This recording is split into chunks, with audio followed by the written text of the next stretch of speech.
Get alive and leave the flame behind. And I can't think without you, without you. I never see you happy. You always treat me badly. You say you're always tired, and you're mad. Why don't you get alive and leave the flame behind?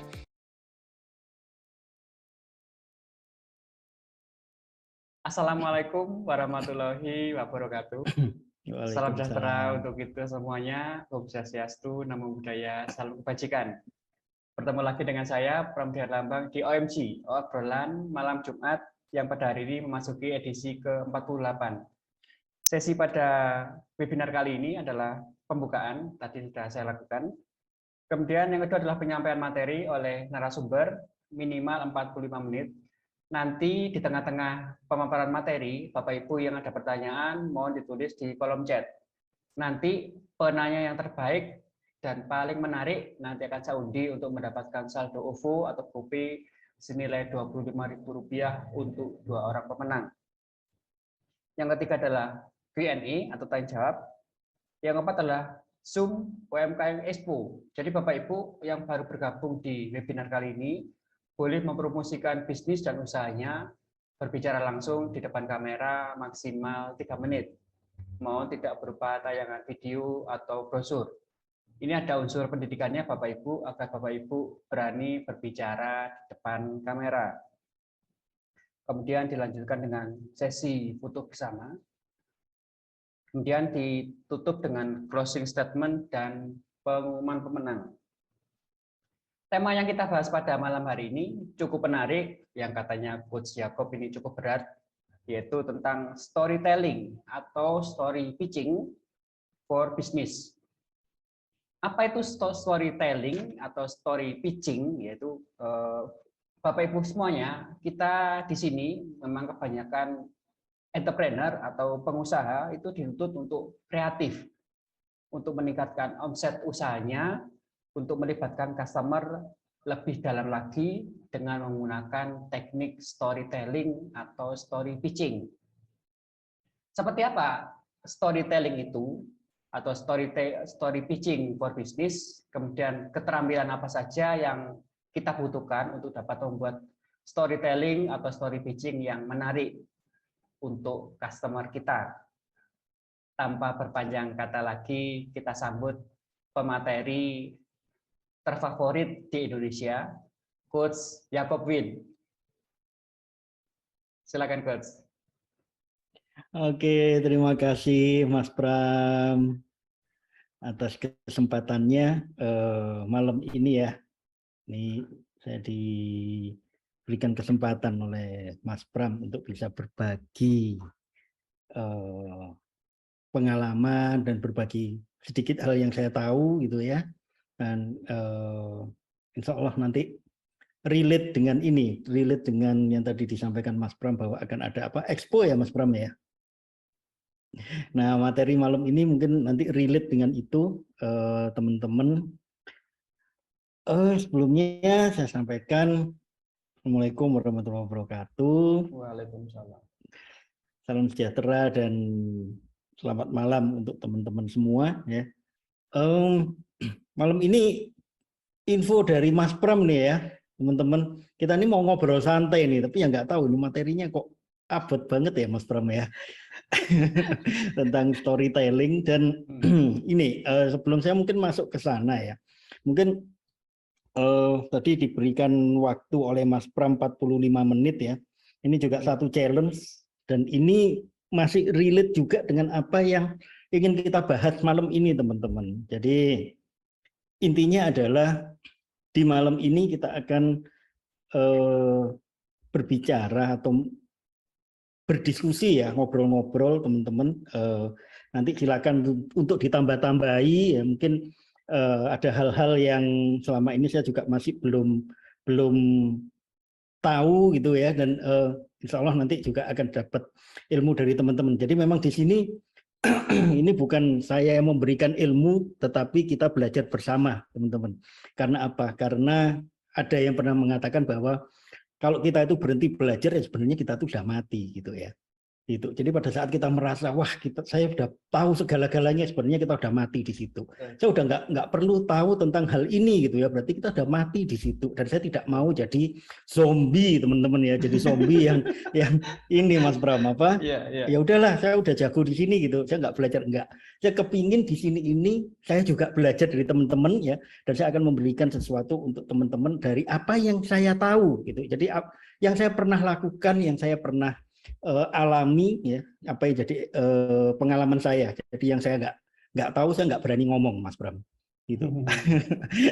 Harapannya nanti saya kasih apa yang saya tahu dan saya mendapat apa yang teman-teman tahu. Oke, saya izin share screen Mas Bram, boleh? Ya, silakan. Oke. Oke teman-teman, nah, ini materi dari Mas Pram ya. Infonya adalah Mas Win kasih ini ya, kasih storytelling gitu ya. Nah, storytelling itu balik lagi sebenarnya storytelling itu adalah kalau kita lihat di kamus ya teman-teman ya, storytelling itu adalah bercerita gitu ya. Bercerita bagaimana kita menyampaikan sebuah cerita gitu. Nah, tapi buat apa gitu ya? Balik lagi karena kita ini ranah bisnis gitu ya. Bukan ceritanya bukan cerita gibah ya Mas Pram ya, teman-teman ya. Tapi cerita yang berkaitan dengan bisnis kita. Nah, apa sih pentingnya kita perlu untuk bercerita tentang bisnis kita? Karena sebenarnya kita sebagai pebisnis ini kan memang harus punya keterampilan untuk menjual diri. Makanya saya kalau ditanya profesinya Mas Win itu apa ya? Profesi saya itu dua Mas Bram. Yang pertama itu adalah saya itu cowok panggilan gitu ya. Saya itu cowok panggilan gitu ya.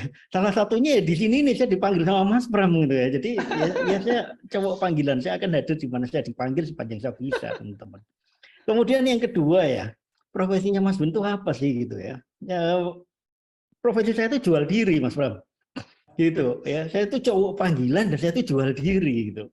Nah, kenapa ya? Karena pebisnis ya, Mas Pram ya. Pebisnis itu ya memang harus jual diri. Kalau kita nggak jual diri ya, itu repot gitu. Kita harus bayari promosi dan sebagainya. Nah, padahal banyak hal yang kita harus tahu, teman-teman ya. Bahwa tidak semua orang itu suka ditawari.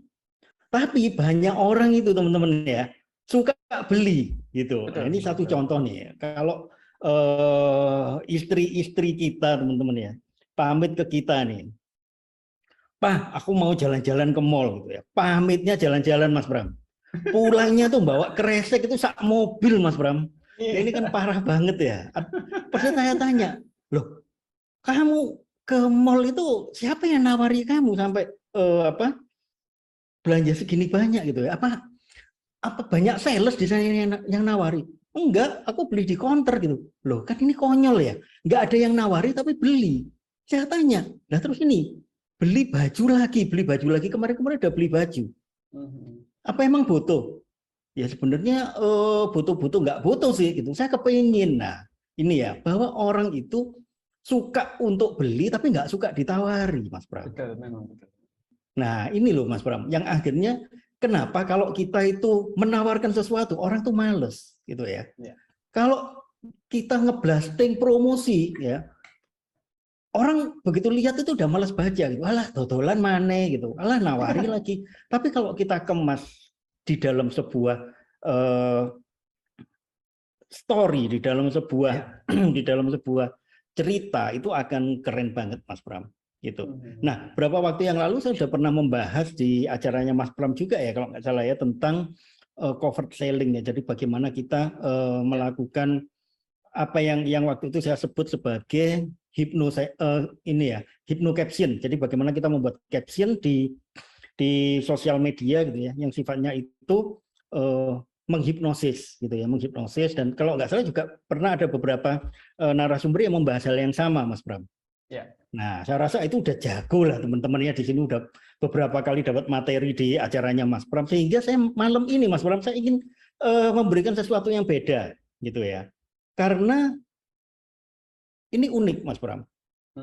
Jadi gini, beberapa waktu yang lalu di inkubator saya Mas Pram, itu kami dapat dana 550 juta dari Kementerian Koperasi, Mas Bram.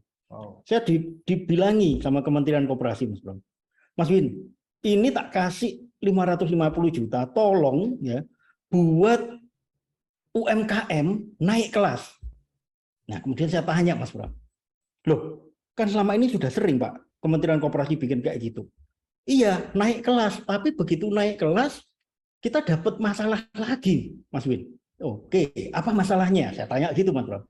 Masalahnya ternyata adalah setelah mereka naik kelas, mereka susah untuk mendapatkan buyer dan susah untuk mendapatkan investor.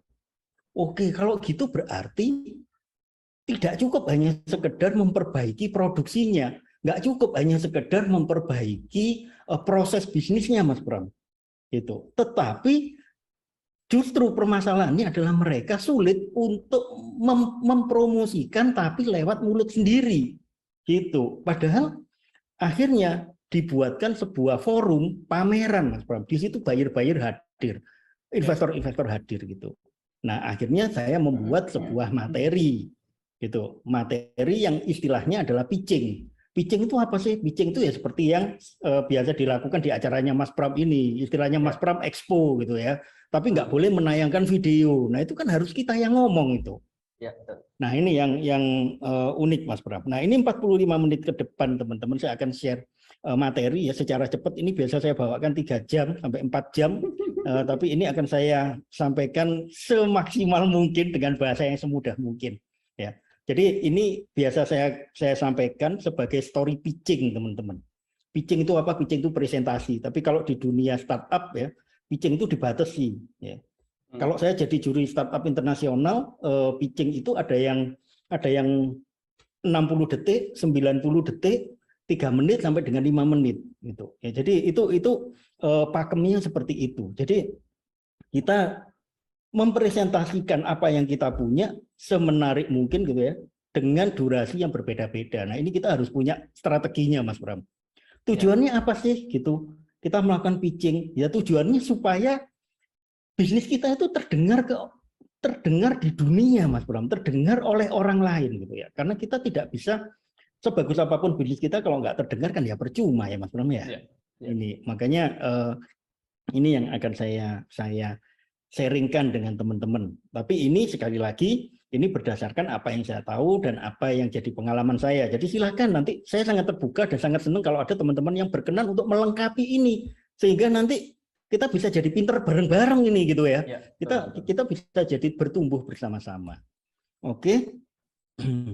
Ini sedikit tentang saya ya. Nama saya cukup panjang, tapi teman-teman saya biasa ngomel kalau saya nuliskan nama panjang saya, jadi akhirnya ya dituliskanlah Jacobwin gitu ya. Dan biasanya teman-teman dekat seperti teman-teman yang ada di sini, Mas Pram itu manggilnya Mas Win gitu ya. Jadi itu lebih simple gitu. Selain saya juga suka artinya karena win itu artinya menang gitu ya. Nah, saat ini teman-teman saya menjadi salah seorang pengajar ya di salah satu kampus dan juga saya saat ini mengelola beberapa perusahaan ya dan beberapa startup teman-teman, dan juga saya menjadi seorang profesional di bidang coaching, training dan mentoring. Alhamdulillah saat ini saya menjadi salah satu dari kurang lebih 180 certified coach ya yang diakui oleh International Coaching Federation ya. Dan saya juga melengkapi dengan beberapa sertifikasi di bidang bisnis yang sekiranya bisa menunjang saya untuk membantu lebih banyak orang, teman-teman. Dan harapan saya dari beberapa pekerjaan yang saya lakukan ini, ada beberapa pengalaman-pengalaman yang nanti bisa membantu juga untuk teman-teman ya, dan mensupport teman-teman. Entah bagaimana caranya, yang jelas adalah saya bisa bermanfaat untuk teman-teman ya. Pikiran saya nggak terlalu aneh-aneh, saya kepingin bisa memberikan manfaat yang optimal aja buat teman-teman. Saya kepingin bisa sukses dengan cara menyukseskan banyak orang. Sesimpel itu, Mas Pram. Dan semoga ini menjadi salah satu wahana ya di acaranya Mas Pram ini. Oke, teman-teman, kalau kita mau pitching, kita mau ngobrolin, kita mau menyampaikan tentang bisnis kita ke orang lain, teman-teman ya. Itu ada beberapa hal yang kita harus tahu, teman-teman. Kita harus memulai dari kenapa sih kok kita itu harus ngomongin bisnis kita? Kenapa sih kok kita itu harus memberitahukan bisnis kita ke orang lain? Kita harus tahu tujuannya itu apa. Ya. Tujuan kita melakukan pitching itu apa? Tujuan kita mempresentasikan ini apa? Gitu. Ya. Nah, yang utama teman-teman ya, kita harus tahu. Oh, ini saya mau mempromosikan bisnis saya, gitu. Maka ini sudah jadi sebuah mindset. Nanti yang keluar adalah kita akan ngomongin tentang bisnis kita yang wow banget, gitu ya.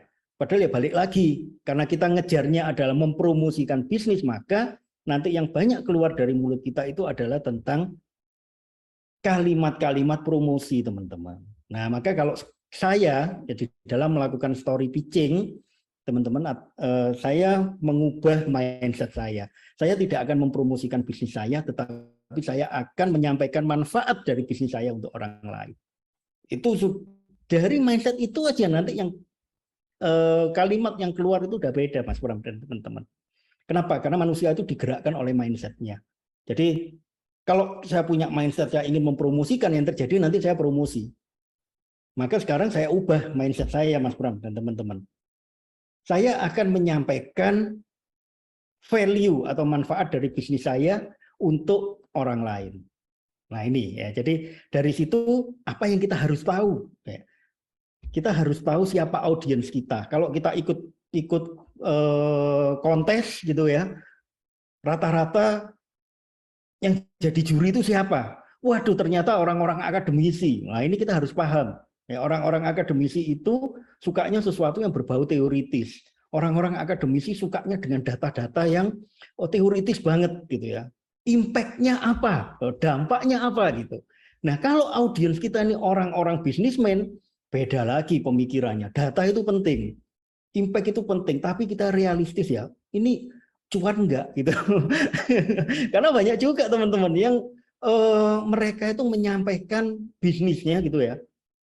Terlalu menggebu-gebu karena saking promosinya gitu ya. Seringkali mereka lupa melihat hal-hal yang realistis. Makanya kita harus tahu nih, audiens kita siapa? Apakah akademisi, apakah pebisnis gitu ya. Kemudian level berpikir atau kelas dari orang-orang yang ada di hadapan kita, di mana kita menyampaikan storytelling kita, di mana kita menyampaikan promosi atau menyampaikan presentasi kita, gitu ya. Kita harus paham nih levelnya apa ya. Kalau levelnya para profesor, kita ngomong dengan bahasa yang sangat sederhana, malah wah dimpreti tok gitu ya, Mas Pram ya, halah gitu ya. Tapi balik lagi, kalau kita ngomong di hadapan UMKM gitu ya, usaha mikro, kecil, menengah gitu ya.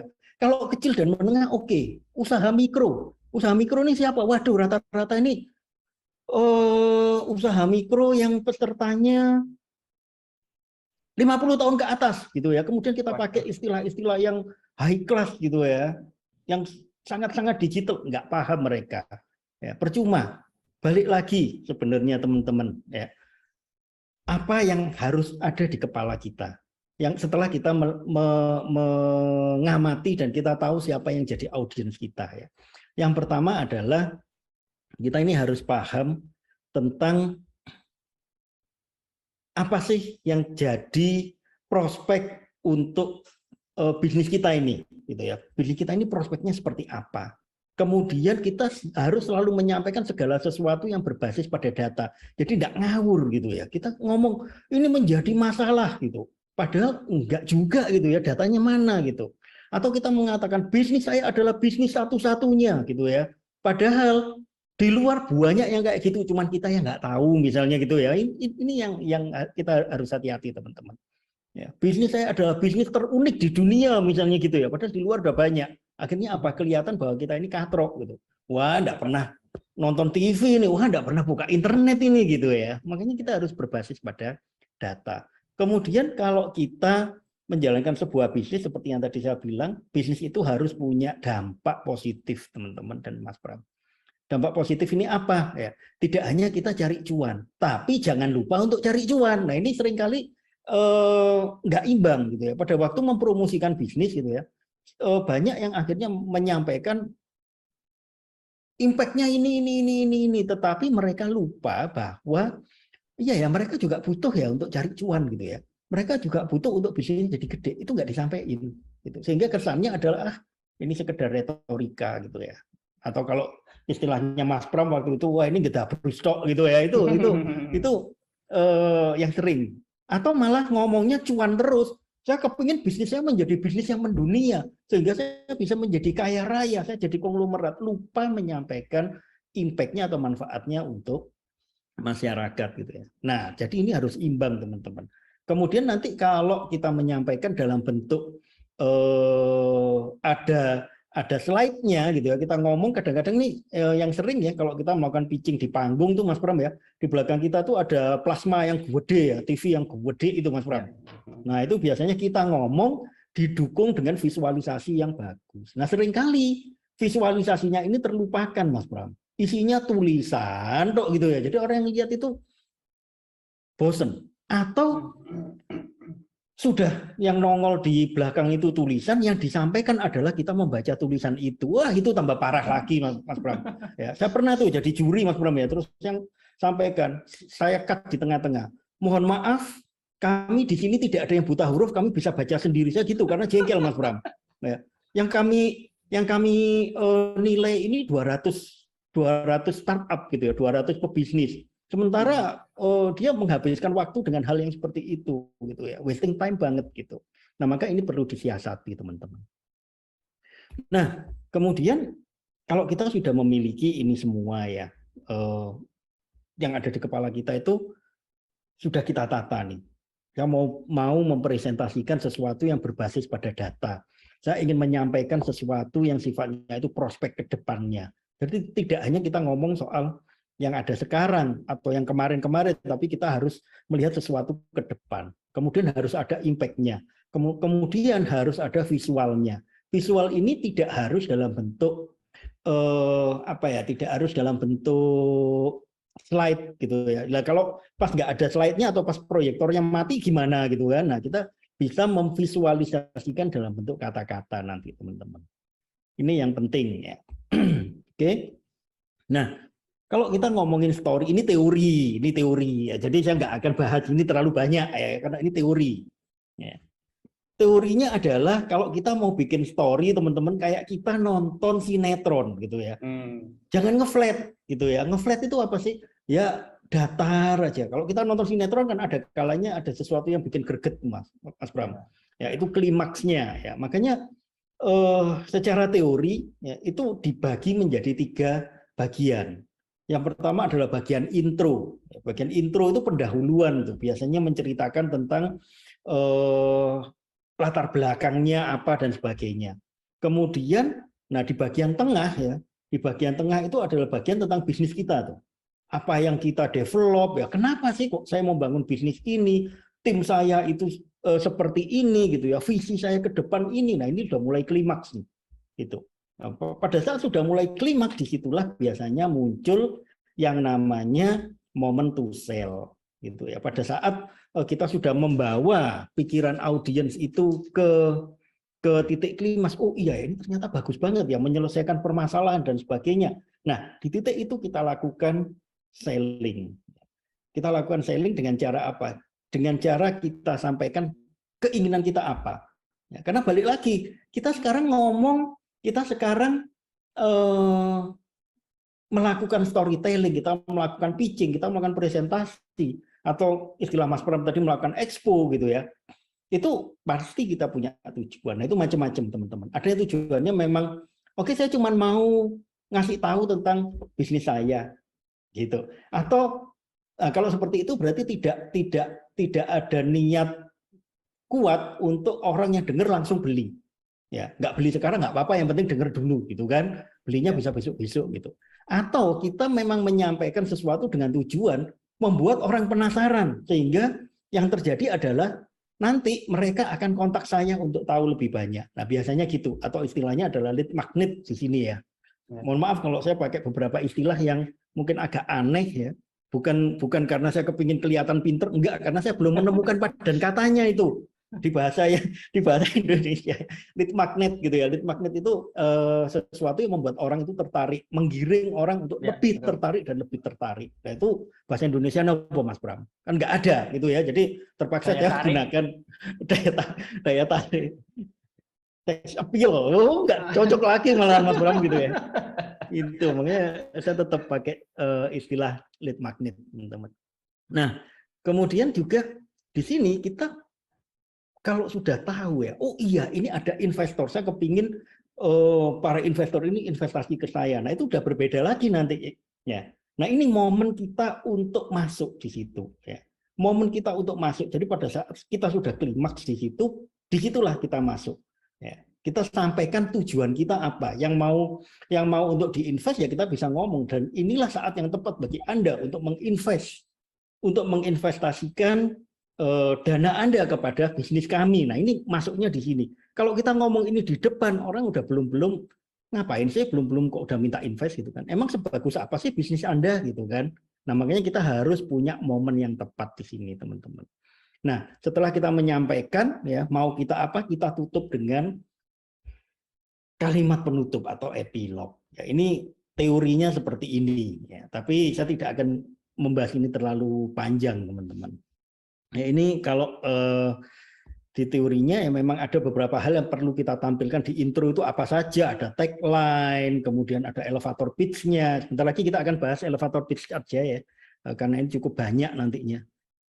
Kemudian cukup banyak juga ya tentang tim itu apa yang disampaikan gitu ya. Ini biasanya akan bisa disampaikan dalam waktu 5 menit sebenarnya Mas Pram. 5 menit sampai dengan 5 menit maksimal lah. 3 menit sampai 5 menit ini sudah harus bisa tersampaikan.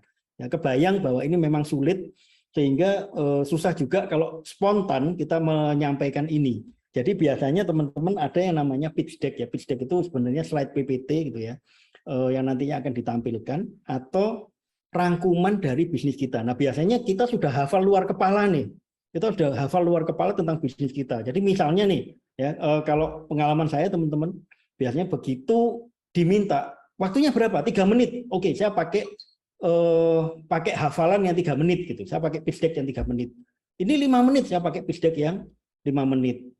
Ini cuma 90 detik misalnya, ya kita harus siap itu dengan 90 detik gitu ya. Bagaimana kita menyampaikan 90 detik. Bahkan ada yang waktu Anda hanya 60 detik untuk menyampaikan bisnis Anda gitu. Pernah saya ya menjadi juri di salah satu event internasional gitu ya. Saya kasihkan 60 detik gitu ya. Jadi ya lucu gitu. Oh, orang kayak orang balapan kalau ngomong gitu ya. Tapi justru seninya di situ bagaimana kita memunculkan itu. Nah, biasanya yang kita pakai adalah elevator pitch seperti ini. Jadi ini sebuah kalimat pendek ya, sebuah kalimat pendek yang ini bisa disampaikan dalam waktu justru kurang dari 60 detik ini sudah bisa. Ini saya contohkan nih, Mas Pram. Ya, saya contohkan di sini. Saya baca aja supaya mempermudah teman-teman ya.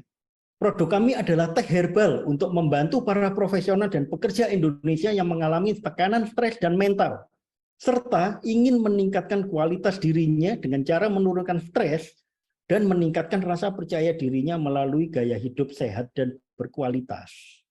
Oke, Mas Pram, saya kalau nanya nih ke Mas Pram, menurut Mas Pram, setelah saya sampaikan itu tadi, produk saya apa Mas Pram?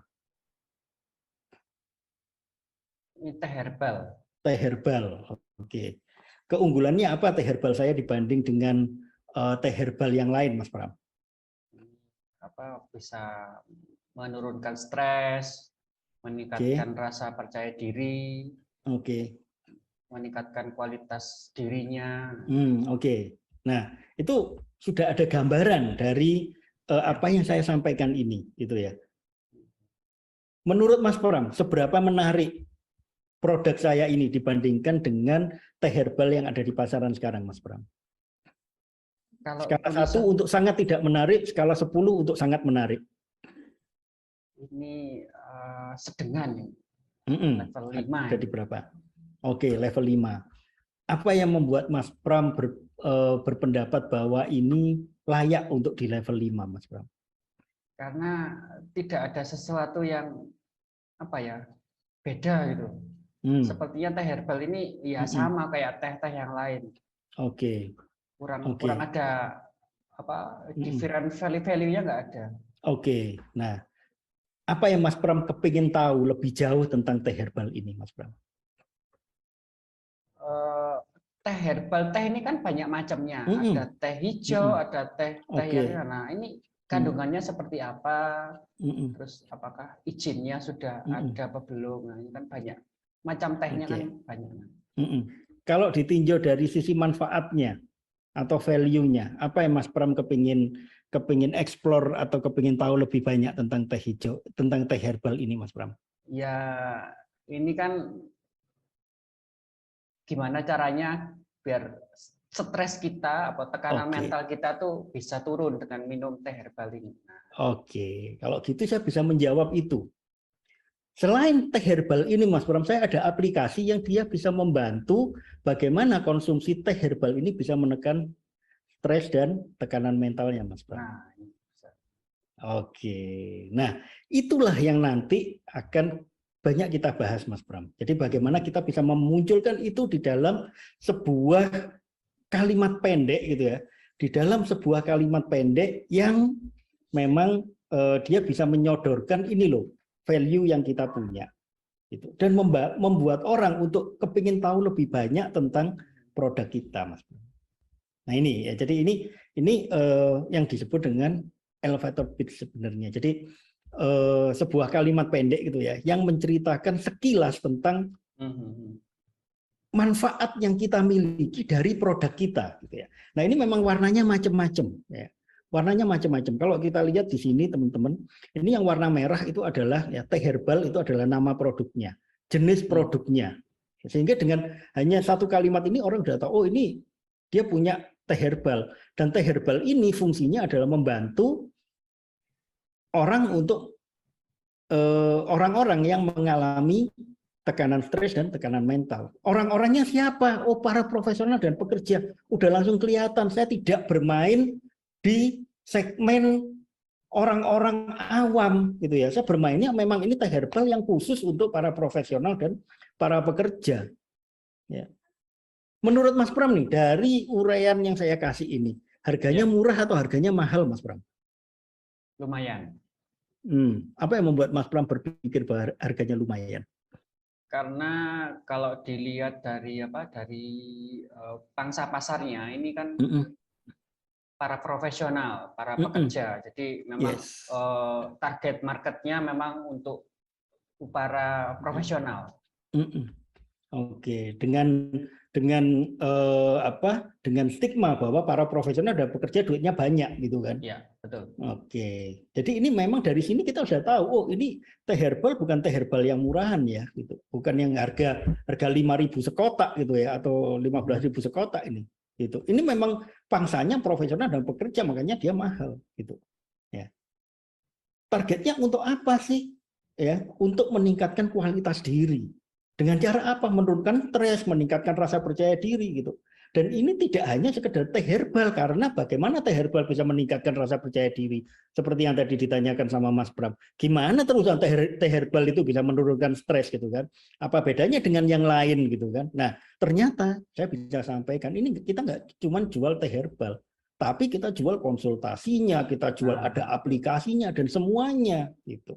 Nah, ini akhirnya waktu yang hanya 60 detik tadi memaksa orang untuk bertanya lebih jauh. 60 detiknya selesai, Mas Pram. Gitu. Tapi orang akan memunculkan ya, gimana ya caranya ya? Masa ya iya teh herbal cuma bisa teh herbal bisa meningkatkan rasa percaya diri, caranya gimana? Oh, ternyata ada gaya hidup sehatnya. Gaya hidup sehat dengan menggunakan teh herbal itu ada aplikasinya, ada remindernya. Bahkan nanti bisa jadi ada para coach di sana, ada para mentor di sana, ada konselor di sana gitu ya. Wih, dari teh herbal bisa sedemikian bisa gitu ya. Ini salah satu binaan saya yang ada di daerah Bogor, Mas Pram. Gitu. Dan sekarang dia sudah dia bermainnya tidak di Indonesia ya, dia bermainnya lebih ke pasar luar negeri. Lebih ke pasar luar negeri. Karena apa? Karena yang disasar profesional dan pekerja gitu ya. Awalnya dia menyasar profesional dan pekerja di Indonesia sebenarnya gitu. Tapi ternyata dia melakukan pivot atau perubahan bisnis model gitu ya, karena pekerja di Indonesia ini lebih tahan stres gitu ya. Jadi mungkin karena ya sudah sehari-harinya stres gitu ya, jadi stres di tempat kerja itu sudah hal yang biasa gitu ya. Tekanan hidup lebih berat di Indonesia. Nah ternyata di luar negeri itu lebih laris gitu ya, profesional dan pekerja mau beli. Di Indonesia masuk, wah saya nggak terlalu butuh teknik gitu, akhirnya dia pivot gitu ya, kata di Indonesianya dihilangkan ya. Jadi ini versi yang pertama yang mereka sampaikan ke saya. Nah, bagaimana kita bisa memunculkan itu? Ya, kita harus melihat bahwa bisnis kita itu adalah bisnis yang berjalan. Ini adalah sebuah perjalanan, sebuah journey. Itu teman-teman. Ya, jadi kita tidak bisa dalam melakukan pitching gitu ya, atau melakukan presentasi bisnis gitu ya, yang waktunya itu agak lama, misalnya bisa 5 menit, bisa 15 menit gitu ya. Kalau 15 menit kayaknya saya belum pernah ya menjadi juri ataupun menjadi audiens untuk presentasi bisnis yang sampai 15 menit. Maksimal saya di 5 menit, Mas Bram. Gitu. Nah, biasanya di 5 menit ini harus padat kita menceritakan tentang bisnis kita sebagai sebuah perjalanan. Nah, ini yang akhirnya bisa jadi story gitu. Ya. Kebayangkan kalau misalnya kita nggak pakai story ya. Bisnis saya adalah bisnis laundry. Gitu ya, bisnisnya bisnis laundry. Yang bisnis laundry ini sehari-hari, setiap harinya kami bisa mendapatkan 50 pelanggan dan rata-rata ada 300 kilo yang kami laundry. Ya. Income kami dalam 1 bulan sekian. Nah, itu kan bosen ya Mas Bram ya. Gitu. Betul. Nah, makanya kita harus mengemas ini di dalam sebuah kemasan bahwa ini ya memang sebuah journey, teman-teman, sebuah perjalanan. Bisnis saya ini sebuah perjalanan, itu yang penting. Nah, apa yang harus dimunculkan? Kalau saya sih, saya lebih suka alurnya itu adalah alur I grow. Ya. Alur I grow itu apa? Nah, kita akan petani satu-satu. Kalau kita lihat grow itu adalah bertumbuh gitu ya. Jadi mulai dari yang kecil akhirnya menjadi besar gitu. Nah, tapi grow itu sendiri akhirnya adalah sebuah singkatan gitu ya. Kita melangkah dari goal kita apa? Kemudian kita membahas tentang realita yang ada. Kemudian peluang-peluang apa yang ada. Dan terakhir nanti kita akan sampaikan apa sih yang ingin kita lakukan. Ini akan kita kemas menjadi sebuah cerita. Ini yang penting, teman-teman. Nah, intention. Intention ini adalah niatan kita sebenarnya, teman-teman. Jadi niatan kita pada saat kita mau melakukan storytelling, pada saat kita mau melakukan expo, kita mau melakukan kita mau melakukan presentasi gitu. Yang pertama adalah jaga mindset seperti yang tadi di awal. Kita harus tahu ngapain sih saya presentasi ini, tujuan saya presentasi ini apa sih gitu kan. Itu yang penting. Ya. Kalau kita tujuannya, saya mau mempromosikan bisnis, ya yang keluar adalah kalimat-kalimat, kata-kata promosi gitu. Ya. Tapi kalau niat kita di awal adalah saya ingin menyampaikan cerita tentang kemanfaatan produk saya atau bisnis saya bagi dunia, itu udah beda lagi, Mas Bram. Gitu. Makanya ini harus ditata. Kemudian jaga perasaan kita, ya. Jaga perasaan kita, jaga kesadaran diri kita, itu yang penting. Yang dimaksud kesadaran diri di sini bukan kesadaran diri karena enggak pingsan gitu, enggak ya. Tapi kesadaran diri bahwa oke, saya intonasi saya harus tertata dengan baik ya, kemudian saya tidak derdek ya, itu adalah kesadaran diri, menjaga perasaan gitu ya. Saya melakukan presentasi ini, saya melakukan bisnis pitching ini dengan sepenuh hati, dengan niat yang kuat gitu ya. Itu harus kita munculkan di dalam diri kita supaya kita nggak grogi juga ya. Kalau kita grogi, kita boleh memunculkan kesadaran diri. Kalau saya biasanya saya tanya, Win, kamu ngapain grogi, Win gitu. Kan yang kamu sampaikan ini bukan kamu jualan, gitu. Laku nggak laku urusan belakangan. Yang penting yang kamu sampaikan ini adalah kamu menyampaikan kemanfaatan produk atau bisnis kamu untuk orang lain, untuk dunia. Gitu. Itu yang saya munculkan di dalam diri saya, Mas Bram. Gitu. Nah, kemudian di sini saya mengutamakan di awal itu adalah goal-nya apa sih? Gitu ya. Goal ini adalah bagaimana ya, saya merangkai sebuah cerita gitu ya, sebuah cerita yang itu nanti adalah latar belakang atau problem dari bisnis saya, dari produk saya, dari manfaat yang saya berikan. Seperti itu Mas Bram. Jadi satu contoh, untuk mengambil sebuah problem ini, ya saya biasanya tuh sangat suka ambil satu tokoh, ya, satu tokoh, siapapun tokoh itu, ya, tidak harus orang terkenal, tapi syukur-syukur kalau kita bisa mengambil orang terkenal, misalnya nih, satu contoh aja ya, Mas Pram, gitu ya. Saya kenal Mas Pram ini sebagai seorang apa namanya, awalnya dulu saya kenal Mas Pram tuh kalau nggak salah pernah jadi guru ya Mas Pram ya. Iya, betul. Nah, Mas Pram ini seorang guru gitu ya. Kemudian beliau tidak hanya puas dengan berbagi ilmu teman-teman, tetapi beliau ini punya satu keinginan untuk berbagi manfaat yang tidak hanya sekedar berbagi ilmu kepada murid-muridnya. Berbagi manfaat, dan akhirnya beliau ini juga menggali apa sih yang selalu jadi masalah saya yang kemungkinan jadi masalah orang lain juga. Oh ternyata masalah tentang cucian baju gitu ya. Nah, waktu itu mungkin di Malang belum banyak laundry ya Mas Pram ya, masih sedikit banget ya. Nah ini bisa kita ambil jadi satu contoh gitu ya. Seorang pramudia yang beliau adalah seorang guru dengan kemapanan karir yang bagus. Karena beliau mengalami sebuah kesulitan tentang mencuci baju pada saat asisten rumah tangganya pulang dan beliau ada di rumah sendirian, susah banget untuk nyuci baju dan nyari orang yang bisa nyuci baju. Sementara ternyata tidak hanya Mas Pram yang mengalami hal seperti ini. Nah, ini kita tarik teman-teman ke dunianya audiens. Tidak hanya Mas Pram yang mengalami kesulitan ini sebagai seorang guru yang waktunya padat. Nah, kita lihat audiens kita siapa. Misalnya audiens kita juga adalah para profesional, pekerja dan sebagainya. Maka ini bisa kita kaitkan. Kita kaitkan. Dan ternyata ini tidak hanya dialami oleh seorang pramudia yang seorang guru. Seorang guru aja kesulitan untuk nyuci baju. Apalagi bapak ibu yang bergerak di bidang menjadi karyawan swasta yang jam kerjanya mulai pagi sampai sore, belum lagi kalau lembur dan sebagainya. Kita kaitkan dengan emosional audience.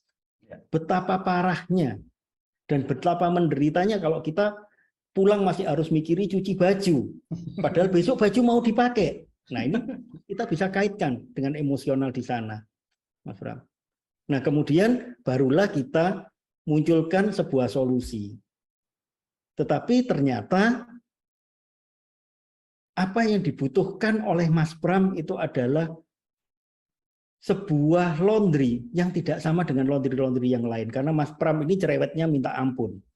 Nah, misalnya seperti itu. Mas Pram ini orang yang sangat perfeksionis, orang yang tidak bisa melihat ada titik noda kecil pun di bajunya gitu ya. Sehingga laundry-laundry yang ada seringkali tidak memenuhi harapan Mas Pram. Nah, sehingga Mas Pram butuh sebuah standar untuk laundry tapi dengan harga yang terjangkau untuk seorang guru. Nah, ini solusi yang dimiliki. Kemudian kebutuhan dari Mas Pram ini kita kaitkan dengan kebutuhan audiens kita. Dan tentunya sama juga dengan para profesional dan para pegawai kantoran yang mereka juga dituntut untuk selalu tampil rapi dan bajunya juga selalu bersih sempurna. Nah ini solusinya muncullah di sehingga yang dibutuhkan saat ini adalah laundry dengan sebuah standar internasional dengan sebuah quality control yang baik dan bisa dipantau bagaimana prosesnya, terutama untuk orang-orang yang memiliki waktu cukup singkat. Dan tidak hanya itu, harganya juga harus terjangkau oleh kantong seorang guru, apalagi kantong profesional dan kantong karyawan BUMN, misalnya seperti itu, Mas Pram ya. Sorry kalau agak belepotan karena ini seharusnya memang terkonsep, terscripting dengan bagus ya. Dan ini saya menyampaikan secara spontan, teman-teman. Itu silakan untuk dicaci maki silakan. Tapi harapan saya adalah bisa disempurnakan gitu ya. Dan saya yakin teman-teman akan bisa membuat yang jauh lebih baik dari saya. Nah ini adalah goalnya ya. Goalnya kita kepingin memberikan manfaat yang seperti apa. Nah di sini kita sampaikan realitanya. saat ini di Kota Malang, misalnya kita ngomongin Malang nih, di Kota Malang ada sekian ratus laundry. Data ini saya ambil dari IPLI, misalnya gitu, Ikatan Pengusaha Laundry Indonesia di tahun sekian, misalnya. Kondisinya seperti ini, tetapi dari yang sekian ini, ya, nah kita ngomongin kompetitornya nih. Saya melihat bahwa yang memiliki standar dan memiliki pengetahuan tentang bagaimana teknik mencuci yang baik itu ternyata tidak banyak. Nah, itu bisa kita sampaikan, Mas. Jadi realitanya itu seperti ini loh. Sehingga saat ini yang menjadi pesaing dari bisnis laundry everyday, misalnya gitu ya, bisnis laundry everyday saat ini hanya ada beberapa laundry di Kota Malang. Nah, ini kita sampaikan, yaitu laundry A, laundry B, laundry C. Nah, ini di sini kita boleh menyampaikan, ya di sini kita boleh menyampaikan tentang keunggulan dari produk kita dibandingkan produk-produk yang lain. Di mana laundry everyday ini tidak hanya memberikan layanan berstandar internasional dari kebersihannya, tetapi juga dari penanganan komplainnya. Karena kami adalah satu-satunya laundry yang memiliki quality control yang bisa diakses lewat aplikasi, progres yang bisa diakses oleh aplikasi, bahkan hanya everyday laundry yang memiliki fitur customer complaint yang akan ditangani kurang dari 2 jam. Misalnya seperti itu, ya. Tapi ini kembali lagi kita harus based on data ya, teman-teman ya. Gitu. Pastikan bahwa ya memang dari pesaing kita tuh nggak ada yang punya itu gitu ya. Jangan sampai kita ngomong itu terus ada yang komplain, Mas Pram, nggak cuma tempatku udah punya setahun yang lalu lah, kan malu kita. Gitu ya. Makanya kita harus based on data. Apalagi kalau Mas Pram sih saya yakin karena beliau salah satu pengurus APLI misalnya gitu ya. Iya, iya. Yang sekarang masih ya Mas Pram ya, masih pengurus APLI ya. Iya. Oke, nah itu kan Mas Pram punya datanya itu. Sehingga Mas Pram bisa sampaikan, ini loh data yang saya punya gitu ya. Berdasarkan data yang saya punya, baru tempat saya yang punya seperti itu gitu. Baru everyday laundry yang punya seperti itu misalnya gitu Mas Pram. Kita sampaikan nih realitanya seperti apa. Nah, kemudian dari situ ya, kita sampaikan bagaimana keunggulan kita tadi. Karena everyday laundry adalah satu-satunya yang memiliki layanan aplikasi yang komprehensif seperti tadi gitu ya. Ini saya menggunakan bahasa-bahasa dengan asumsi bahwa yang ada di depan kita para profesional ya. Sehingga kalau kita ngomong komprehensif itu bagi mereka hal yang biasa gitu. Bukan kalimat sulit untuk mereka gitu ya. Tapi kalau yang ada di depan kita misalnya orang-orang dengan kebiasaan berkata-kata tidak dengan kalimat-kalimat yang cukup tinggi seperti itu ya berarti kita harus menyesuaikan ya teman-teman ya. Itu kita kasih kata pengganti dari komprehensif tadi apa? Menyeluruh misalnya gitu. Ya, tapi kalau kita ngomong di kalangan orang-orang yang agak-agak high class kita ngomong menyeluruh dengan ngomong komprehensif kan feel-nya beda gitu ya. Oh ini lebih keren yang komprehensif nih, gitu ya. Gitu. Nah, makanya pengetahuan terhadap audiens itu penting banget. Ya, bagaimana positioning ini punya kontribusi, punya peran terhadap traction. Apa sih traction? Traction itu Traction itu adalah sesuatu yang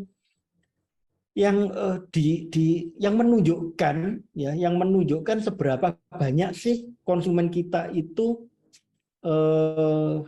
terikat dengan kita gitu ya. Misalnya nih seberapa banyak aplikasi kita di-download orang gitu ya. Aplikasinya Everyday Laundry itu di-download orang. Kita di-download 1000 orang nih, itu traction ya. Gitu. Sehingga kita sekarang mempunyai follower di Instagram 1 juta, itu traction teman-teman. Nah, ini kita harus sampaikan bagaimana positioning kita tadi itu ya, berkontribusi terhadap pencapaian kita. Kemudian bagaimana pencapaian kita tadi berkontribusi terhadap cuan kita gitu ya. Terhadap cuan kita gitu. Sehingga kita bisa sampaikan bahwa dengan adanya saat ini kita memiliki follower di Instagram.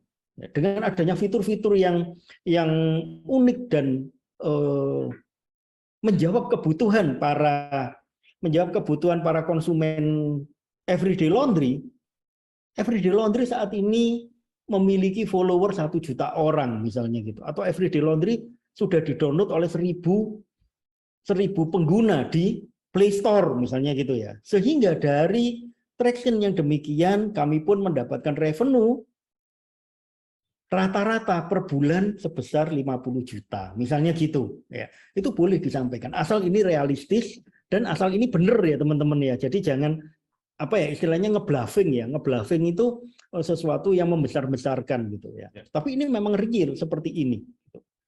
Kemudian di sini kita juga boleh sampaikan gitu ya. Bagaimana posisi tim kita. Tentu saja Everyday Laundry ini mampu untuk memberikan layanan sekaliber itu. Karena kami tidak hanya didukung oleh ahli-ahli laundry, tetapi kami juga didukung oleh ahli-ahli IT di sini. Nah ini kita masuk ke sesuatu yang bersifat peluang ke depan ya. Sehingga dengan adanya komposisi tim yang ada saat ini dan Everyday Laundry memiliki income 50 juta per bulan misalnya. Ini akan menjadi sebuah bisnis yang sangat berpeluang untuk menjadi jauh lebih besar ke depannya atau dalam 3 tahun ke depan, dalam 5 tahun ke depan. Monggo ya, mau disampaikan seperti apa. Nah, dari sini kemudian ini tadi sudah kita mencapai di titik klimaks sebenarnya. Jadi kita sampaikan benefit, kita sampaikan macam-macam gitu ya. Nah, kita sampaikan di sini calling to action-nya. Apa yang kita harapkan dari audiens? Misalnya kita mengharapkan audiens ini akhirnya menjadi konsumen kita misalnya gitu ya, menjadi konsumen kita atau kita dapat kontrak dari mereka gitu, dari perusahaan mereka misalnya. Ini bisa kita sampaikan di sini. Ya. Sehingga balik lagi di sini ya dengan berbagai fitur unggulan dengan standar yang tinggi dan dengan komposisi tim yang sangat solid yang dimiliki oleh Everyday Laundry, maka nah ini kita sampaikan di sini, maka Everyday Laundry memiliki rencana 3 tahun ke depan untuk membuka 100 cabang di 100 kota mulai dari Sumatera hingga ke Papua misalnya. Boleh di situ kemudian kita bisa sampaikan ya. Kita bisa sampaikan main purpose kita. Main purpose itu adalah impact kita ya. Impact kita untuk konsumen ataupun untuk masyarakat. Ya. Sehingga dengan adanya hal yang demikian, maka Everyday Laundry tidak hanya membuat Indonesia menjadi tidak hanya membuat pakaian Anda menjadi lebih bersih, tetapi juga mampu meningkatkan pemberdayaan ekonomi di seluruh Indonesia. Nah, ini bisa kita munculkan di sini. Ya. Kemudian apa yang kita harapkan dari mereka? Ya, sehingga tidak salah jika perusahaan Anda menjalin kontrak kerja dengan Everyday Laundry misalnya. Nah, ini kita sampaikan di belakang. Ya, kita sampaikan di belakang. Dan yang tidak kalah penting, ini bisa juga kita kemas menjadi sebuah closing statement. Ya, jadi will itu kita kemas menjadi sebuah closing statement. Yang perlu kita ingat teman-teman adalah closing statement ini, ya, closing statement ini setidaknya terdiri dari 3 hal. Yang pertama adalah pengaruh atau impact ya. Impact untuk konsumen kita. Yang kedua adalah impact untuk masyarakat atau untuk dunia. Yang ketiga adalah impact untuk usaha kita yang sifatnya adalah persuasif di sini. Ini yang penting teman-teman. Nah, ini salah satu contoh ya dari closing statement. Ya. Jadi ini ada sebuah bisnis pariwisata teman-teman ya. Sebuah bisnis pariwisata. Kemudian mereka melakukan pitching. Ini saya cuplik dari kalimat penutup mereka. Dan kami percaya bahwa dengan tercapainya roadmap kami, ya, startup XYZ ini akan mampu memajukan pariwisata Surabaya sejajar dengan kota eksotis lainnya di dunia, serta menjadikan startup XYZ sejajar dengan unicorn tourism.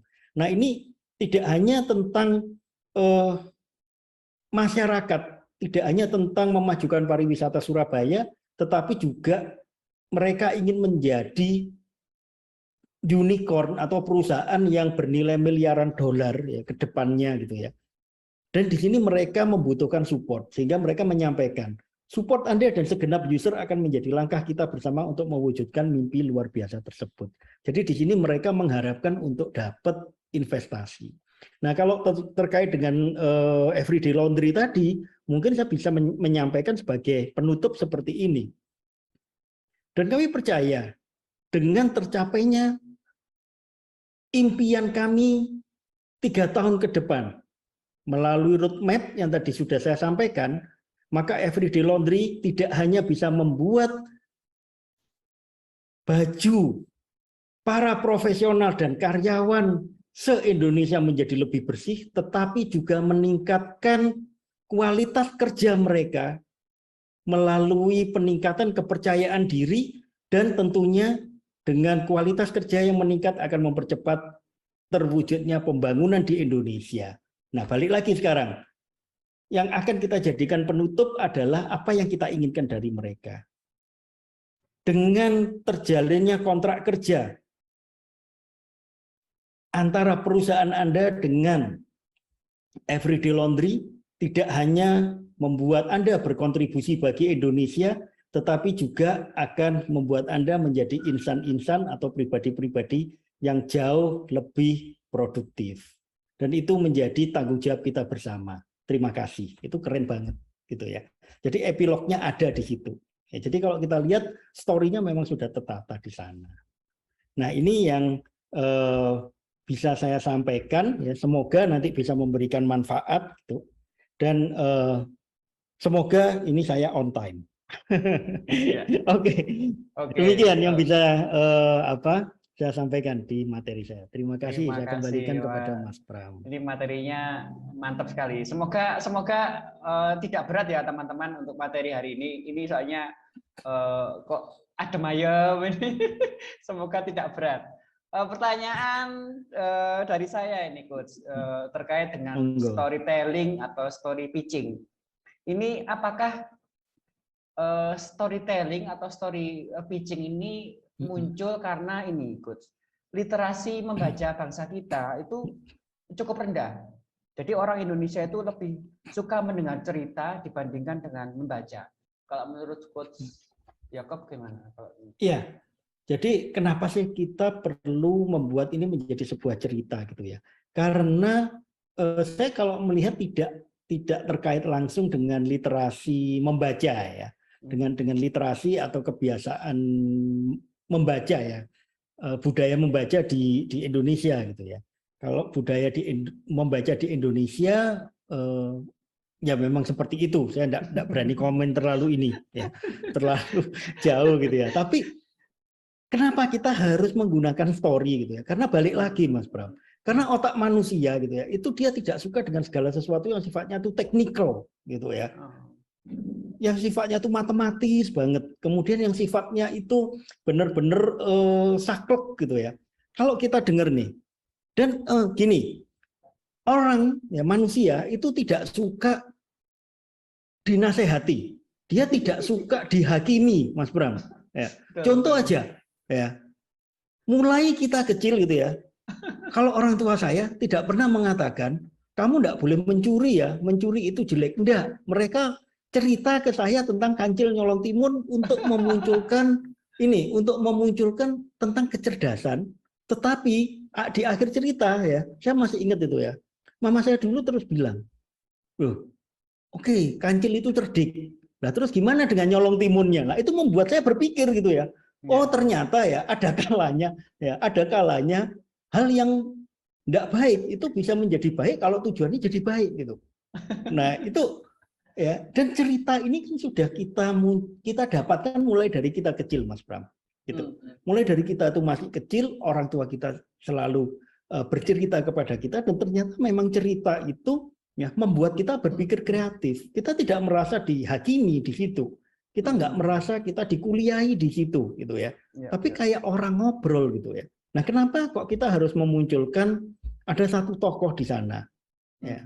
Di dalam story pitching, di dalam storytelling, karena tokoh ini akan menjadi istilahnya kalau di dalam ilmu NLP ya, Neuro Linguistic Programming, adalah kita memunculkan yang namanya asosiasi. Jadi orang lain itu merasa bahwa dia senasib dengan si tokoh ini gitu loh. Gitu. Kan nggak enak kalau misalnya gini. Saya tahu Anda punya masalah ini gitu kan. Bahkan nggak enak Mas Pram gitu ya. Akan lebih nyaman kalau misalnya saya cerita nih, ada teman saya punya masalah kayak gini Nah, ya, betul. dan ini kayaknya nggak jauh beda ya dengan masalahnya Mas Pram gitu. Itu kan jauh lebih enak daripada gini. Kan masalahnya Mas Pram tuh kayak gini, sok tahu banget gitu kan. Itu jadi sebuah pesan dikemas di dalam cerita itu supaya otak lebih mudah untuk menerima, gitu ya. Karena ya itu tadi banyak yang membuat otak atau diri kita tuh nggak nyaman, Mas Pram. Kita dihakimi itu nggak nyaman, kita dituduh itu nggak nyaman, gitu ya. Betul, Nah itu harus dikemas di dalam sebuah cerita. Karena apa? Otak itu punya yang namanya satpam otak, ya, atau istilahnya RAS ya, Reticular Activating System. Nah itu akan ngeblok segala sesuatu yang nggak disukai sama otak. Nah cerita di sini digunakan supaya otak itu satpam otak tadi itu lebih terlena, Mas Bram, sehingga message yang kita sampaikan itu bisa masuk ke pikiran bawah sadar dari audiens kita. Nah itu tujuannya kenapa kita mengemas di dalam bentuk cerita, Mas Bram. Kurang lebih seperti itu. Kemudian tadi Coach Jacob tadi menjelaskan tentang tahapan-tahapan, cara-cara untuk membuat storytelling atau story pitching. Kita sebagai pengusaha tuh latihan seperti apa agar kita tuh terampil membuat storytelling atau story pitching tuh keterampilan apa yang harus kita latih? Oke, satu yang harus kita latih adalah keberanian. Yang pertama ya, yang paling dasar itu adalah memunculkan mindset, Mas Bram. Memunculkan mindset ya, jangan malu untuk melakukan pitching gitu ya. Ini saya alami gitu ya. Saya alami pada waktu saya membina kurang lebih 40 startup ya. 40 UMKM, 40 UMKM ya. Yang rata-rata itu pemilik UMKM-nya ya, usaha mikro, bukan UMKM, usaha mikro usaha mikro. Itu ownernya itu rata-rata antara usia 30 sampai dengan ada yang usia hampir 70, Mas Bram. Pada saat mereka diminta untuk presentasi ya di panggung, Mas Bram, 1 minggu sebelumnya itu yang namanya japri ke saya, ngomong takut itu hampir semuanya, Mas Bram. Ya, karena di situ dihadiri wakil wali kota, dihadiri dari Kadin, dihadiri dari HIPMI, dihadiri dari investor, ada buyer juga di sana. Ya. Mereka takut gitu. Nah ini harus ditata bahwa apa sih yang membuat mereka takut gitu kan? Ya karena nggak pede, Mas Win gitu. Oke. Ya. Akhirnya saya tanyakan lagi. Ya. Dan ini adalah kaidah-kaidah coaching sebenarnya yang saya pakai ya. Jadi coaching itu tidak memberitahu ya. Dari apa yang saya pelajari ya, coaching itu tidak memberitahu, coaching itu tidak memberikan solusi gitu, tetapi coaching itu mengajak orang untuk berpikir kreatif. Ya.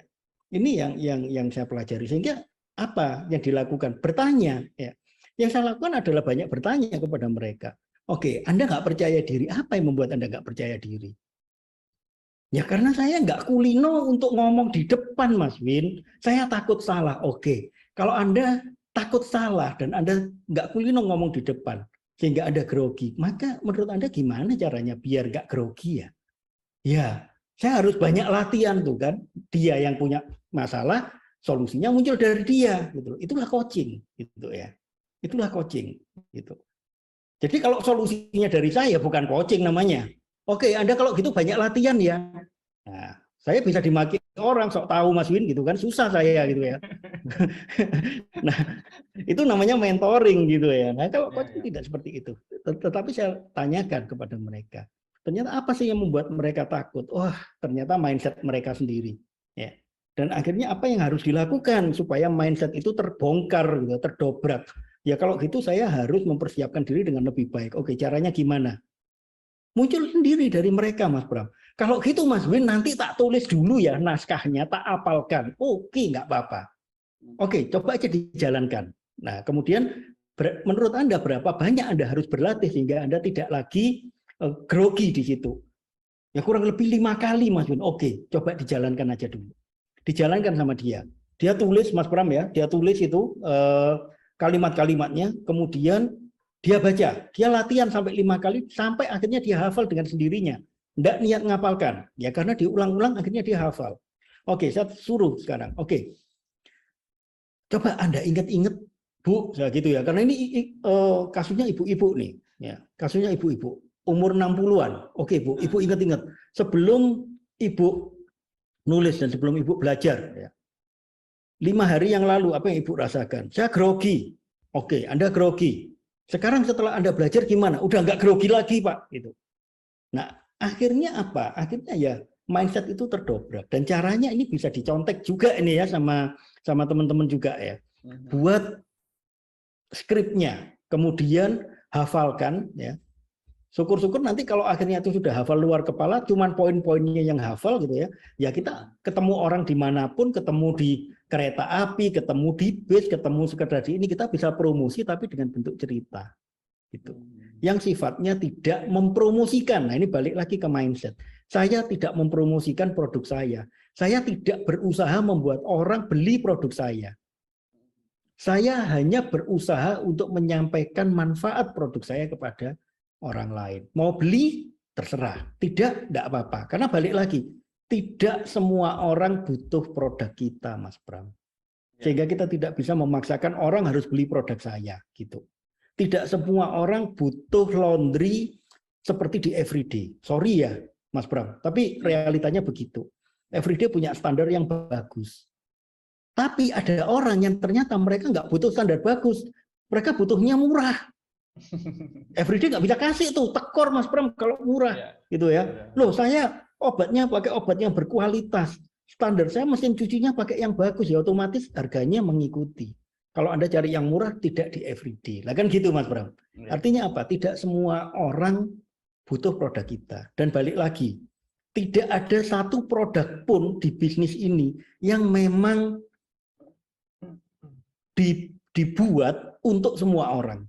Jadi pasti ada customer segmennya sendiri-sendiri, ada market pasarnya sendiri-sendiri. Tidak ada satu produk pun yang dibuat untuk semua orang. Itu Mas Bram. Sehingga kita tidak bisa memaksa orang untuk beli. Kita nggak bisa untuk niat mempromosikan produk kita supaya orang beli. Enggak. Tetapi kita hanya sekedar menyajikan manfaatnya, gitu ya. Menyajikan manfaat produk kita kepada orang lain. Kalau Anda butuh silakan beli. Kalau Anda butuh ya nggak apa-apa gitu ya. Mungkin Anda belum butuh sekarang. Suatu saat Anda butuh, Anda tahu harus kemana. Gitu Mas Bram. Jadi intinya rahasianya itu 3L ya. 1 Apa itu? latihan, Yes. 2 itu latihan, dan yang ketiga adalah latihan. Iya betul. Dan kalau kita berbisnis juga kuncinya 3S Mas Bram. Sabar, sabar, dan sabar. Oke, ini dari Bumdes Yasa. Ini mungkin yang tadi sempat ngobrol dengan saya, dia pengelola desa wisata. Coach, cara membaca potensi lokal, merencanakan dan mewujudkan untuk membuka lapangan pekerjaan bagi warga desa. Mohon pencerahannya, Coach. Silakan. Oke, jadi lebih ke arah untuk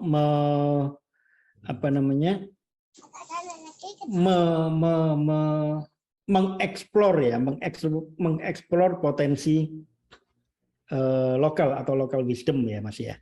Kemudian bagaimana nanti dari local wisdom itu gitu ya, kita buat sebuah rencana gitu ya. Sehingga rencana ini nanti bisa membuka lapangan kerja gitu ya. Intinya seperti itu ya. Oke. Nah, ini saya sharing pengalaman aja ya. Kebenaran saya mensupport beberapa desa wisata melalui ASI Dewi ya. Kemudian di bidang turisme saya juga pernah mensupport beberapa daerah yang seperti Banyuwangi, kemudian ada yang lebih kalau Banyuwangi udah jadi ya sekarang dampaknya udah bisa kita lihat.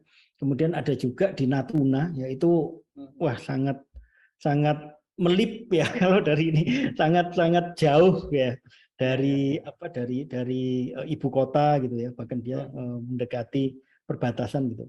Yang saya munculkan di sana bagaimana kita membaca potensi lokal gitu. Balik lagi. Potensi lokal ini tidak semua potensi lokal itu perlu untuk kita angkat. Karena potensi lokal itu banyak banget kalau kita mau petani satu-satu, Mas Pram. Dan Bu siapa tadi? Dari Bu BUMDes, Buya. BUMDes Yasa Jati Kencana ya dari Ya, Kebumen. Oke. Jadi local wisdom itu banyak banget kalau kita mau eksplor nggak ada habisnya. Tapi apa yang kita harus realistis? Dalam mengeksplor sesuatu yang banyak itu kita butuh banyak waktu. Kita butuh banyak resource. Nantinya kita hanya akan habis waktu, habis resource di mengeksplor dan di merencanakan, nggak jalan-jalan nantinya. Itu. Nah, gimana yang saya lakukan pada waktu itu ya? Yang saya lakukan pada waktu itu sebelum saya mengeksplor, saya mencari dulu marketnya. Saya mencari dulu marketnya. Jadi seperti Banyuwangi. Di awal dulu saya sempat mensupport Banyuwangi di 2010 ya kurang lebih.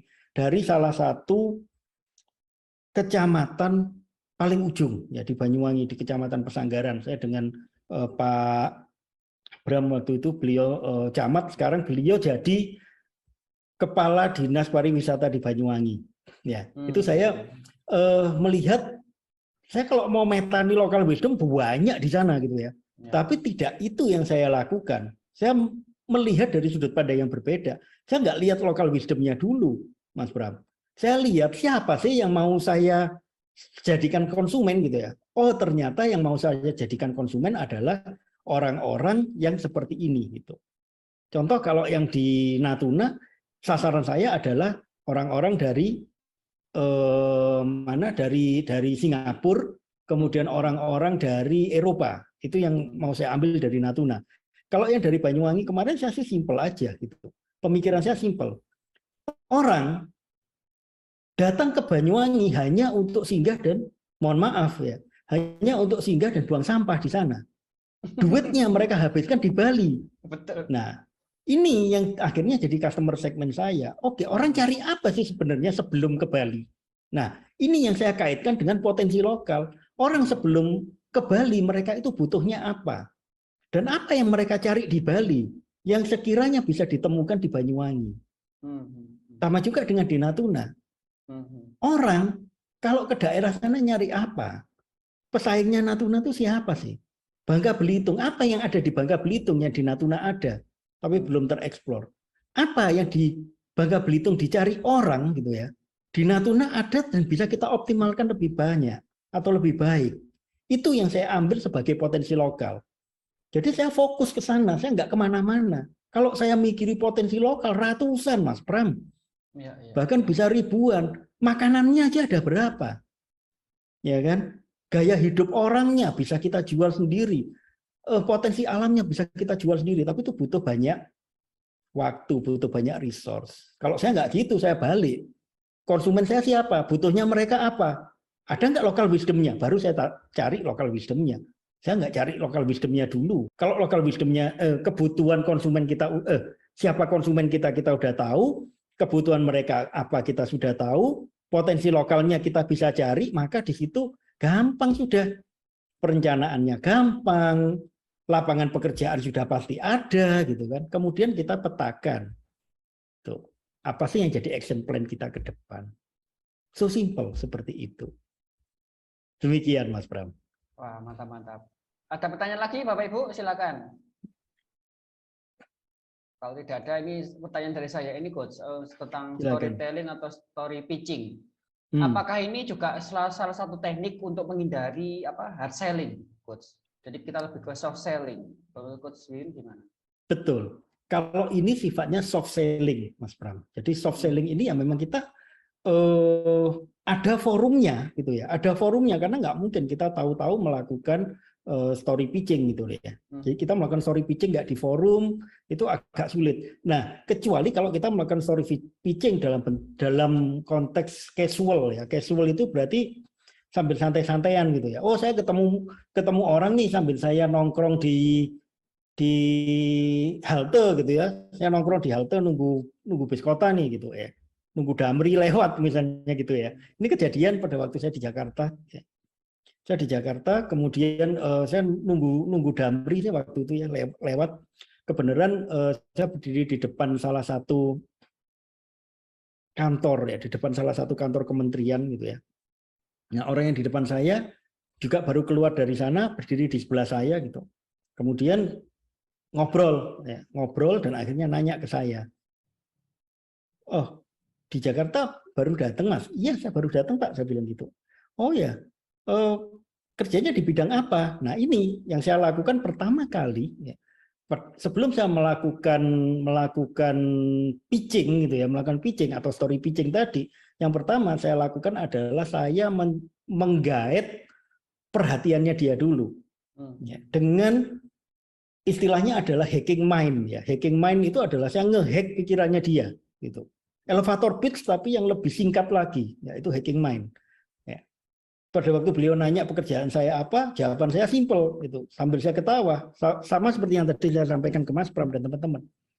Saya itu cowok panggilan, Pak. Saya bilang gitu. Saya itu cowok panggilan dan pekerjaan saya juga jual diri di bidang bisnis. Saya bilang gitu. Dia ketawa gitu ya. Tapi kan dia akhirnya nanya gitu. Maksudnya gimana tuh maksudnya? Sambil dia ketawa. Nah, disinilah saya mulai masuk. Saya cerita tentang bagaimana sih pekerjaan saya itu dibutuhkan orang, dan saya tunjukkan di sini value saya. Sebenarnya gini Pak, saya pekerjaan saya itu adalah membantu gitu ya, adalah membantu orang-orang untuk mengembangkan bisnis mereka dengan mengembangkan bisnis mereka dan mencapai goal mereka dengan lebih cepat, khususnya untuk pebisnis pemula dan untuk startup. Wah, keren tuh Mas, caranya gimana? Dia akan banyak bertanya. Nah, disitulah saya mulai membuat sebuah story. Apa yang saya sampaikan ya tadi itu alurnya. Saya ceritakan tentang problemnya apa, goalnya dulu. Problemnya apa, saya punya solusi seperti apa gitu ya. Kemudian apa yang sudah pernah saya lakukan gitu ya. Oh, saya sudah pernah melakukan ini Pak, hasilnya ini, Bapak bisa lihat. Misalnya nih di Banyuwangi. Tahun 2010 saya mensupport Banyuwangi wisatawan hanya segini. Saat ini sudah segini gitu ya. Pendapatan mereka segini, event mereka segini. Nah, itu akhirnya menjadi sebuah cerita. Saya tidak jual diri Mas di situ, Mas. Saya cuma cerita gitu ya. Dan ujung-ujungnya apa? Di Damri, beliau mau duduk di sebelah saya, nyuruh orang yang sudah ada di tempat duduk itu untuk pindah. Dikasih uang sama dia. Pak, Bapak pindah ya, saya bayari Damrinya. Saya mau duduk di sebelah Mas Win. Nah, dia duduk di sebelah saya, ngobrol-ngobrol, minta nomor telepon. Kurang lebih 1 minggu kemudian saya dipanggil dan saya jadi tenaga ahli di kementerian tersebut sampai sekarang, Mas. Nah, itu apa ya? Saya kalau bilang apakah itu soft selling? Ya saya bilang iya, soft selling. Ya itu memang soft selling akhirnya. Cuman yang di sini yang saya jual produknya adalah diri saya. Makanya saya bilang saya jual diri di sini. Gitu. Nah, saya lakukan soft selling di situ dengan sebuah cerita tentunya. Sebenarnya cerita yang disebut dengan story atau cerita itu bukan selalu tentang orang lain. Bisa tentang diri kita sendiri. Disebut cerita jika dia memiliki alur, Mas. Gitu. Itu yang membedakan cerita dengan gibah ya. Gitu. Kalau gibah nggak ada alurnya, Mas. Gosip tuh nggak ada alurnya gitu ya. Ngerasani nggak ada alurnya. Oh iya ya, dia tuh kayak gini. Nggak cuman itu. Ya. Mobilnya itu, ya dia dapatnya itu juga dari ini jabelan dari Pegadaian. Lu nggak cuma mobilnya, lu lompat lagi kan gitu. Ya, jadi alur ini yang membedakan apakah ini bisa disebut story atau tidak. Seberapa mulus, seberapa smooth alur yang kita buat. Insya Allah kalau kita menggunakan yang tadi ya, kalau saya lebih suka menggunakan alur grow tadi ya. Goal, reality-nya apa, kemudian peluang-peluangnya apa ya. Optionnya atau peluang-peluangnya apa, kemudian terakhir ini loh mau saya gitu ya. Dan dengan yang di Damri tadi yang saya sampaikan adalah ya sebenarnya nggak ada masalah sih Pak, seandainya. Nah ini saya pakai kata seandainya dan di intonasi saya tekankan seandainya kementerian itu bisa mensupport apa yang saya lakukan, maka saya yakin Indonesia akan jauh lebih terbantu Pak. Nah ini kan soft selling sebenarnya Mas. Ya, betul. Ini soft selling banget. Loh iya Pak, di kementerian itu ada dananya. Nah sayangnya Pak, saya nggak ada yang kenal di sana. Seandainya saya punya jalan masuk, tentunya orang tersebut juga pahalanya akan gede karena bisa membuat Indonesia jauh lebih maju. Ini will Mas. Ini soft selling saya di sana. Udah Pak, nanti saya yang bawa. Nah, nanti Bapak akan dikontak. Ya dapat sekian waktu saya benar dikontak. Dan ya itu alhamdulillah saya diminta datang ke sana, diskusi, presentasi, sampai sekarang saya menjadi tenaga ahli di sana. Itu Mas Bram. Ini terakhir ada pertanyaan ini dari Pak Yudi dari Bekasi. Silakan. Coach, apakah alur seperti yang tadi dijelaskan, apakah baku, apakah bisa berubah menurut urutannya secara situasional? Oke. Alur itu adalah sesuatu yang sifatnya memudahkan kita, ya. Dan memang dia diciptakan sedemikian sehingga alur itu sesuai dengan kondisi-kondisi tertentu. Dan tidak hanya ada grow, ya. Ada banyak banget, ada orbit, ada roket, ada ada star, kemudian ada banyak banget ya. Alur itu ada banyak banget gitu ya. Alur bercerita, alur melakukan coaching, ya. Alur melakukan mentoring itu banyak banget ya.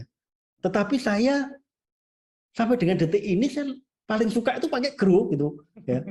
Pakai grow, dan itu tidak pernah saya ubah-ubah. Jadi di awal ya saya memang cerita tentang goal. Problemnya apa, solusinya apa, dan tujuannya apa nih? Oh, solusi ini menyelesaikan permasalahan ini. Kemudian realitinya seperti apa? Saya ceritakan tentang kondisi yang ada saat ini gitu ya. Kemudian opsionalnya adalah peluangnya apa gitu. Karena ini sudah ada yang meriset gitu ya, dan ini ternyata berimpact gitu. Jadi ya saya tidak pernah mengubah-ubah itu. Saya berpikir ngapain saya ngubah gitu kan?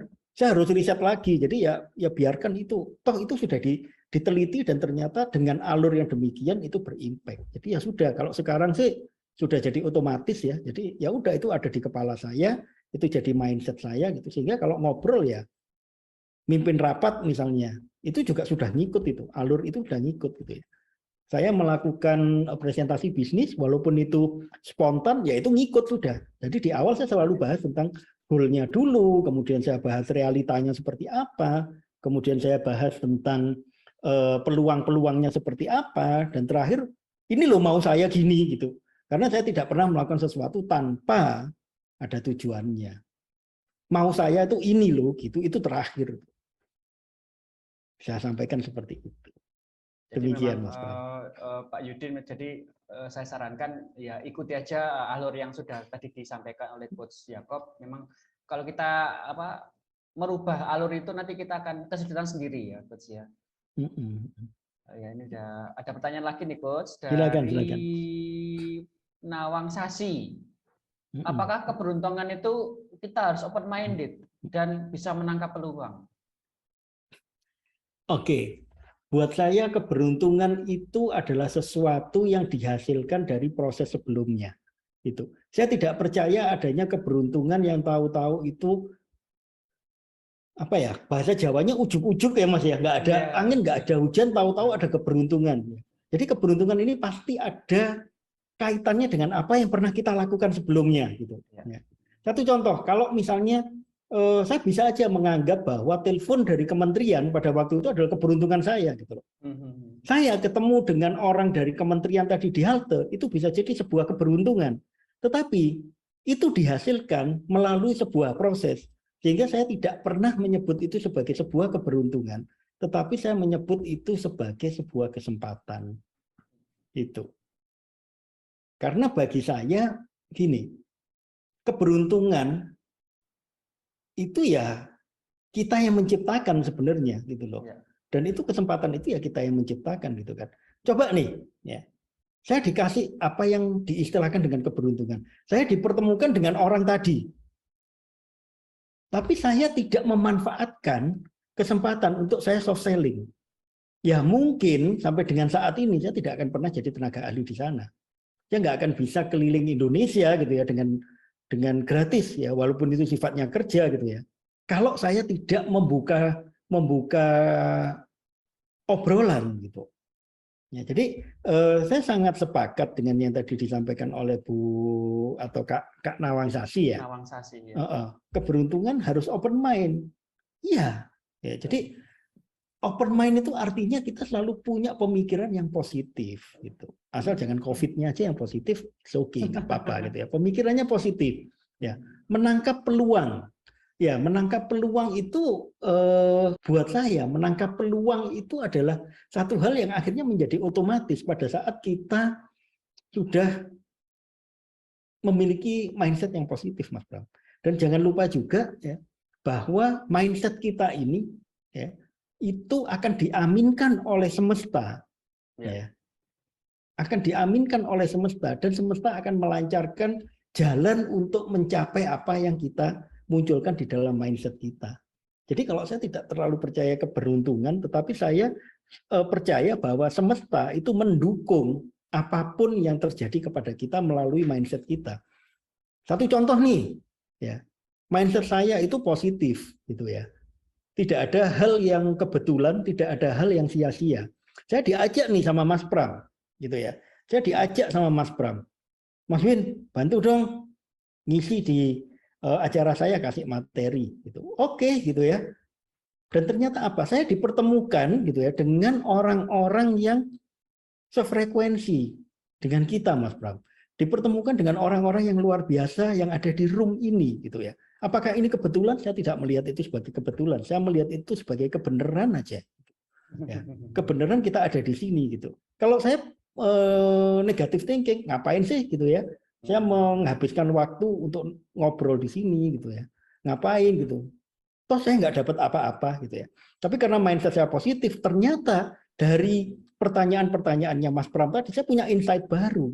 Dari pertanyaannya teman-teman yang berkomentar di sini, oh saya punya mindset baru nih akhirnya. Gitu, tentang desa wisata gitu ya. Kemudian tentang gimana ya kalau misalnya alurnya diubah gitu kan. Itu akhirnya menjadi pembelajaran buat saya. Jadi sebenarnya kalau saya lihat ya, saya jauh lebih banyak belajar dari teman-teman malam ini ya. Dibandingkan mungkin teman-teman belajar dari saya. Saya tidak merasa memberikan sesuatu yang wow untuk teman-teman gitu ya. Tapi saya justru berterima kasih kepada Mas Pram, kepada teman-teman. Karena saya setelah acara ini saya punya pengetahuan yang jauh lebih banyak dibanding sebelumnya. Gitu Mas. Wah ini mantap sekali. Ini ada pertanyaan lagi nih Coach. Monggo silakan. Dari sebentar. Dari Yami Wahono. Yes, grow. Goalnya apa? Targetnya apa? Realita yang kita hadapi seperti apa? Solusinya bagaimana? Terus kita juga harus punya target supaya tercapai. Seperti itu Kak Coach. Jadi langkah-langkahnya seperti itu. Oke, saya mengkritisi sedikit tentang yang option ya. Yang option itu sebenarnya bukan solusinya apa, ya, tetapi peluangnya apa. Peluang ke depannya apa nih? Gitu. Jadi, gampangnya gini ya, goalnya. Oke, ini ada problem nih, gitu ya. Saya mengawali sebelum saya menyampaikan bahwa ini goalnya apa. Ya, goal ini kan harus ada penyebabnya nih. Nah, kita harus ungkap nih penyebabnya, gitu ya. Problemnya apa, gitu. Oh, problemnya adalah Mas Pram gampang haus. Sehingga Mas Pram perlu ada sebuah tempat minum gitu ya. Ada tempat minum yang ukurannya sekian liter gitu ya. Tapi kan itu jadi nggak praktis tuh Mas Pram. Nah, itu sebuah goal ya. Sehingga apa sih yang dibutuhkan Mas Pram? Nah, ini solusinya. Nah, itu goalnya oke. Ya. Kemudian di option nanti ya, di option. Jadi setelah itu kita akan ngobrol nih tentang realita ya, bahwa manusia itu rata-rata butuh minumnya segini loh. Dan yang ada di pasaran ya, botol yang ada itu rata-rata ukurannya segini, padahal butuhnya kita cuma segini, misalnya gitu, sehingga menjadi nggak praktis kan gitu. Nah, kita boleh ngomong tentang option sekarang. Ya, optionnya itu adalah peluangnya. Nah, Mas Pram, kalau misalnya nih, ya, saya ada sebuah produk yang dia itu ukurannya sekian, maka itu akan bisa membuat Mas Pram jauh lebih nyaman. Satu kali minum udah nggak akan kehausan lagi selama 1 jam atau 2 jam ke depan. Nah ini option gitu ya. Nah selain itu gitu ya, selain itu kita juga punya loh seperti ini. Yang kalau ini di-combine misalnya, tidak perlu kita ngangkat botol, cukup dengan sedotan aja misalnya gitu. Sedotannya dia bisa di-adjust tuh, bisa ditarik, bisa dipendekin. Nah ini option sebenarnya ya. Nah kemudian akhirnya kalau grow, W-nya itu adalah will. Apa yang akan kita lakukan ya? Kalau saya ya ini saat saya untuk jualan ke Mas Pram. Mas Pram, seandainya nih saya bisa mensuplai produk yang seperti tadi itu, Mas Pram. Ya. Apa yang bisa dikolaborasikan oleh Mas Pram? Nah ini, ya saya mau ngajak Mas Pram kolaborasi nih sebenarnya. Tapi saya tanya, saya nggak akan ngomong gini, Mas Pram, yuk kita kolaborasi. Saya punya ini, Mas Pram nanti nyediakan ini. Saya nggak mau ngomong gitu. Karena kalau ngomong gitu, Mas Pram nggak nyaman karena Mas Pram akan merasa saya drive. Mas Pram akan merasa saya manfaatkan. Wah, ini cuma jadi kita berbutuh. Nah itu, sehingga saya yang bertanya, Mas Pram, kalau saya punya produk seperti ini, yang potensinya seperti tadi itu, Mas Pram ya, memudahkan orang dan sebagainya. Kalau saya punya produk seperti ini, apa yang bisa dikolaborasikan nih oleh Mas Pram? Mas Pram nih yang jawab, nggak apa-apa udah taruh aja di tempat saya. Nanti kalau ada orang laundry, tak buat bundling. Akan bukan saya yang ngomong, Mas Pram yang ngomong. Saya nggak jualan gitu loh, saya cuma nyampein.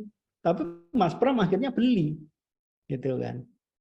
Nah seperti ini ya, ini gambaran dari alur grow tadi, Kak Yami Wahyono. Terima kasih, saya kembalikan ke Mas Pram. Ya ini tadi contohnya ada nyata ya, bisa dipraktekkan sehari-hari. Oke Bapak Ibu, kita akan menuju sesi Zoom UMKM Expo. Jadi Bapak Ibu boleh mempromosikan bisnis dan usahanya, berbicara langsung di depan kamera maksimal 3 menit. Mohon tidak berupa tayangan video atau brosur. Ini sekaligus kita praktek materi hari ini tentang storytelling atau story pitching. Silakan Bapak Ibu. Pak Yami Wahyono, kelihatannya sudah siap ini. Silakan Pak. Terima kasih. Selamat malam teman-teman, Mas Pram, Coach Yakobin. Saya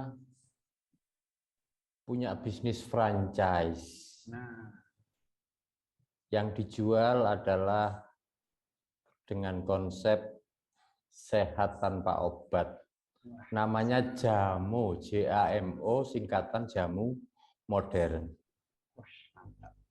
Ada 4 rasa, sayur, buah, coklat, dan kopi.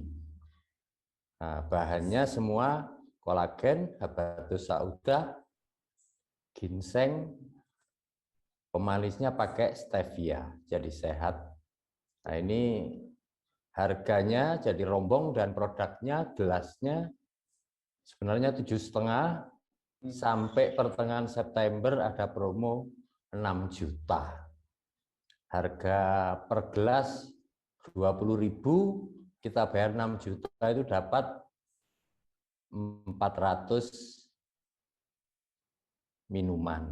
Jadi 400 kali 20, 8 juta, berarti untungnya sekali beli 2 juta.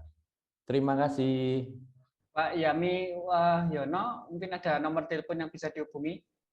081 081 330 330 990 990 789. 789. Saya ulangi, 081 330 99 0789. Betul. Jadi Bapak Ibu yang menginginkan produknya Pak Yami Wahyono bisa menghubungi di nomor 081 330 99 0789. Mungkin Pak Yami Wahyono bisa ditulis di kolom chat nanti nomor teleponnya nggih Pak ya. Nggih. Ya.